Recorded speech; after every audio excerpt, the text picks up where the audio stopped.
જય સ્વામિનારાયણ. નથી રામ કથા કહેનારા કહેતા કે 14 વર્ષ સુધી લક્ષ્મણ રામ માટે જાગ્યો, ભાઈ માટે એક ભાઈ જાગ્યો નાનો. આજે જાગે છે પણ નોખું કરવાનું પડાવી લેવા. પેલા જાગ્યા છે એ એની સેવા માટે જાગ્યા છે, અને આજે જાગે છે છેતરવા માટે જાગે છે. કેવાય એટલા કેટલા એવા કુટુંબો હશે ભાઈ, ક્યાં મળે કે જેને ભાઈ ભાઈમાં વેર ન હોય. નહીતર ઘોડિયામાં અવળા હુતા હોય. એક જ ઘોડિયામાં બે ભાઈઓને અવળા ઝુલાવ્યા હોય, અને નાના ભાઈને મોટા ભાઈને કાંટો લાગ્યો હોય ત્યારે બેયની આંખમાં આંસુ હોય. મોટા થાય પછી હામાં કાટલા જાય, ઓળખશ મને તું, તને ન ઓળખતા હોય. હારે રીમાં હારે મોટા થયા, તને ન ઓળખું તી કોને ઓળખું. કેવી નિર્મળતા. હવે એની સામે જોવો કે પરદેશમાં નામઠામ બધું નહીં અપાય. પરદેશમાં છોકરો ગયો ભણવા, સેટલ થયો, ભણ્યો, નોકરી મળી ગઈ, કાયમી રેસિડેન્સી મળી ગઈ. પછી છોકરો દેશમાં આવ્યો, એની સગાઈની બધી વાતો ચાલે, 2 મહિનાની રજા મૂકેલી, બંનેની ઘટનાઓ છે બધી જ તમને જે હું કહું છું.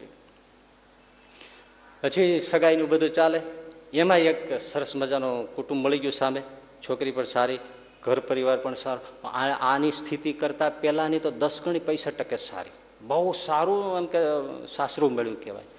અને એંગેજમેન્ટ થવાની એટલે કે શું કહેવાય, એટલે સગાઈ થવાની થોડા દિવસોની વાર, બાકી બધું જ નક્કી થઈ ગયું. સગાઈમાં જે આપવા કરવાનો દોરો કે સોનું કે જે કાંઈ છે એ પણ લેવાવા માંડ્યું, એટલે પાકું થઈ ગયું. એ એના સગા ભાઈને એટલે કાકાના ખબર પડી, એના બાપના ભાઈ એને ખબર પડી કે ઓહો આને આવું સાસરું મળ્યું, આવા વેવાય મળ્યા, આવડા મોટા. એક તો છોકરો ફોરેન વયો ગયો, એમાં પાછું આવું સાસરું મળ્યું. આ તો ક્યાંય આગળ નીકળી ગયા, અને આપણે અહીંયા હગો ભાઈ ઉપડ્યો ત્યાં. અને પેલાને મળ્યા કે આ હું એમના ભાઈ, એમના આવો બેસો રાખ્યા, જમાડ્યા, બધું કર્યું. તો કે તમારે નક્કી થઈ ગયું આમાં છોકરા સાથે? હા, હવે તો તારીખે લેવાઈ ગઈ છે, એટલે ત્યારે બધું છે એંગેજમેન્ટનો, સગાઈનો વિધિ કરી નાખવાનો છે. એમ હારે ફરવાય હમણાં એક વાર જી આવ્યા છે અને આવી ગયા છે. તો કે કેમ તમે એને પસંદ કર્યો? તો કે અમારે તો સંસ્કારી છોકરો જોઈતો હતો. આ તો સત્સંગી અને સંસ્કારી, બહારનું કંઈ ખાય પીવે નહીં, લસણ ડુંગળી જેવું એ ખાય નહીં, એને કંઈ બીજું અડે નહીં. આવો એક આ જમાનામાં આવો છોકરો સંસ્કારી મળતો હોય તો અમારી દીકરીને અમારે આવું જ જોઈતું હતું. દીકરીને પણ ખૂબ પસંદ પડ્યું કે આવું ખાનારો પીનારો, સીધું સાત્વિક, આવું તો એવો ક્યાંથી મળે. એટલે અમારું આખું કુટુંબ, અમારા ભાઈઓ સહિત બધા ધન્ય થઈ ગયા. આવો છોકરો ક્યાંથી મળે? ફોરેનમાં ભણવું, રહેવું, સ્થાયી થવું, અને બીજું કાંઈ ખાવું પીવું નહીં, આવી રીતે સાત્વિકતાથી જીવે. જો ભાઈ જો, આ તમને ખોટું ન લાગે ને તો હું કહું છું, અહીંયા કહે છે હું લસણ નથી ખાતો, ડુંગળી નથી ખાતો, બહારનું નથી ખાતો, હોટલમાં નથી ખાતો, ફલાણું નથી ખાતું, બધું કહે છે. બાકી ફોરેનમાં માંસે ખાય છે, દારૂ પીએ છે. સરાસર જૂઠ. ઓલો ક્યાં ફોરેન જોવા જવાનો? શું વાત કરો? આવો એને હગો કાકો છું ને એનાનો ભાઈ છું. પછી તમને પસ્તાવો થાય ને તમારી છોકરીને ગળે ફાંસો ખાઈને મરવું પડે, એ દિવસો ના આવે એટલે હું કહેવા આવ્યો છું મારું નામ દેતા નહીં. આ પાછું સીલ મારી દે. હા, એકદમ 100% સાચી વાત છે. તમે કયો તો ગીતાજી ઉપાડું લે. આ છોકરો માંસી ખાય છે અને દારૂ પીવે છે. અહીંયા બધા ડોળ કરે છે, કારણ કે એને આ બધું હોય ને એવો રીતે, જેવો પવન એવી ઘોડી મૂકે છે. એમ હા, એટલું કે ડોલર નીકળી ગયો. આવ બનેલું બીજે જ દિવસે પેલા લોકો એને ફોન કરી દીધો કે અમને સગાઈ માન્ય નથી. અને પેલા આખું કુટુંબ કકડ્યું કે ભાઈ તમે શું વાત કરો છો? એટલે સુધી નક્કી થઈ ગયા પછી કઈ વાત નહીં, બસ હવે બસ કાંઈ નહીં.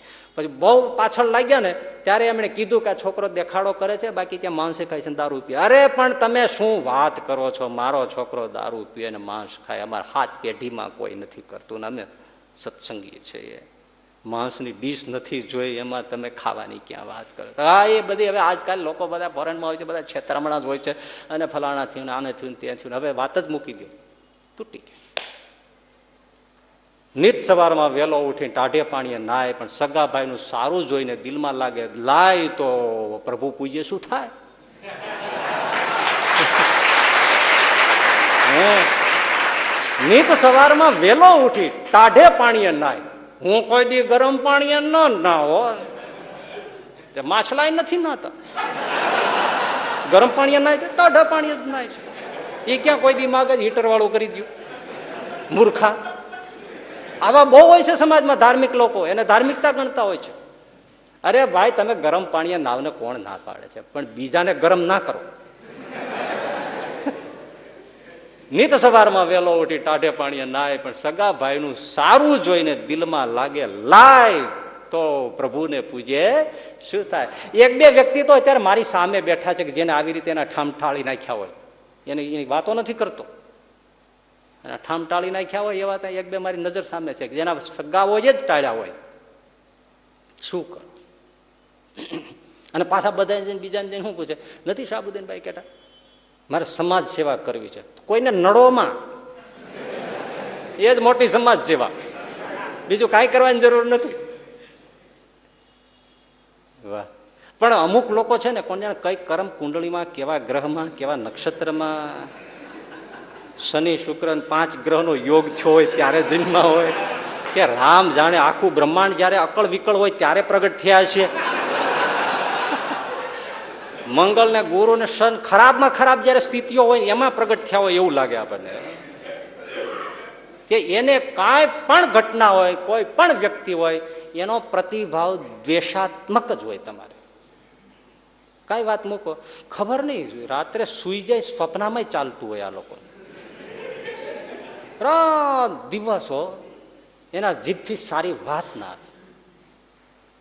હવે ગમે એટલા તીર્થો કરે, ગમે એટલા ગંગાજળ પીએ, એનો ઉદ્ધાર થાય હે ભાઈ? અને જો નિર્મળતા પી જાય એક બુંદ જેટલી, તો એ મર્મ છે આ શાસ્ત્રનો. ગંગાજળ પીવું એટલે શું? નિર્મળતા પીવી. એક બુંદ જેટલી પી જાવ નિર્મળતા, તો શંકરાચાર્ય કે હું જમાન છું, એને યમજાડી ના શકે. એ જેનું કોઈને ભૂંડું નથી કર્યું એને ભગવાન સહજાનંદ સ્વામી વચનામૃતમાં કહે છે કે એને યમ મહારાજા પણ, ધર્મરાજ પણ વિષ્ણુ જેવા લાગે છે, અને જેને પાપ કર્યા છે એને વિકરાળ જેવા લાગે છે. હે આ જુઓ. અને જેને કોઈ પાપ કર્યું નથી તો એને યમદૂતો પણ વિષ્ણુ જેવા લાગે. યમના ધણી ધર્મરાજ વિષ્ણુ જેવા લાગે. શું વાત છે, તમે વિચાર કરો. શાસ્ત્રો કહ્યું હોય છે એ જરાય ખોટું નથી હોતું, પણ આપણને સમજતા આવડતું નથી, અને એ પ્રમાણે આચરણ કરતા નથી આવડતું.